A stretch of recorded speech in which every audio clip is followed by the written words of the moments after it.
Mas, gente, eu tinha ficado devendo de vir aqui falar pra vocês como é que foi o processo de escrita de um livro, né? Como é que foi pra mim escrever um livro. Eu preciso dizer que, na verdade, não foi uma coisa assim, eu quero escrever um livro. Não foi. Não surgiu de um desejo de escrever um livro, né? Na verdade, surgiu da vontade de contar uma história. E, de alguma forma, uma história que eu já contava oralmente para várias pessoas, vários amigos, parentes e por aí vai. Né? Aí você começa a observar que começa a surgir uma coisa assim, conta cada história de quando aconteceu aquilo com você e tal. E você começa a contar essas histórias repetidas vezes, né? Enfim, e como vocês sabem, o livro que eu escrevi é Como Ser Atendida no SUS Sem Fazer Barraco. Ele fala muito de experiências que eu tive no SUS e a minha visão sobre essas experiências, né? E, em especial, experiências que eu tive com a minha irmã, que veio a falecer do tratamento que ela teve no SUS. Né? E aí, cada vida nossa, cada experiência que a gente tinha lá, eu saía contando essas histórias para ela, para as pessoas da nossa família e tal. E tem uma forma como eu conto que as pessoas ficavam assim, nossa, não parece que é tão sofrido, que é tão trágico, você consegue deixar engraçado um negócio que é doído e tal. De repente, é a minha forma de lidar com a dor e com o luto, né? Ou de fugir, né? Sei lá.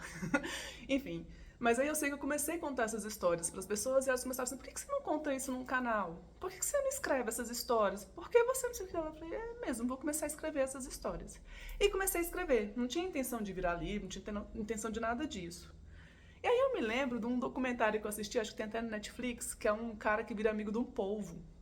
E eu assisti aquilo, eu achei muito interessante. Eu fiquei pensando, gente, como que uma história da amizade de um homem com um polvo, que é basicamente um homem mergulhando e ficando um amigo do polvo, essa história, pode ser contada de uma forma tão interessante?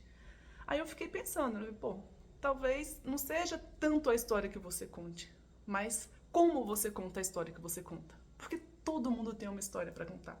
E toda história importa.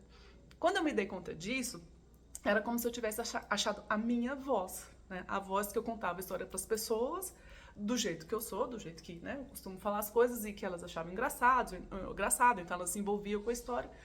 Pensei, gente, talvez seja aí, né? Talvez eu tenha um jeito de contar a história, eu tenho um tino para escrita, né? E comecei a escrever.